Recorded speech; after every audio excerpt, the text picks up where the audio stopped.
সকলকে একটা শুভ দিনের শুভেচ্ছা জানাই। আজকে সকলকে একটা কবিতা শোনাবো। কবিতাটা আমারই লেখা। কবিতার নাম বর্ষা ছুটি। পড়ি তাহলে। যেমন বৃষ্টি মেঘের ডাক, মনে হচ্ছে আষাঢ় মাস। ছাদের পাইপের মুখটি ভরে নামছে জল ভর্তি খাস। রাস্তাঘাট তো চান করেছে, নয়াঞ্জলি উঠছে জেগে। লোক চলাচল কোথাও নেই, সবাই আছে বাড়ির বেডে। রাত দুপুরে ঝমঝমাঝম বজ্র ঝিলিক ঘরেই পশে। এমন আওয়াজ বজ্রপাতে ভীত বৃষ্টি মাটিতে খসে।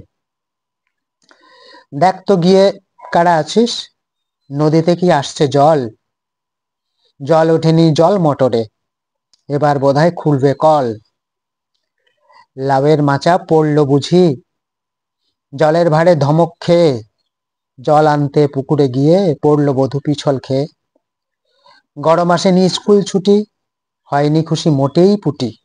এবার বাংলায় বর্ষা এলো, তবু স্কুল থাকবে ছুটি। কবিতা এখানেই শেষ হলো। সকলকে অশেষ ধন্যবাদ।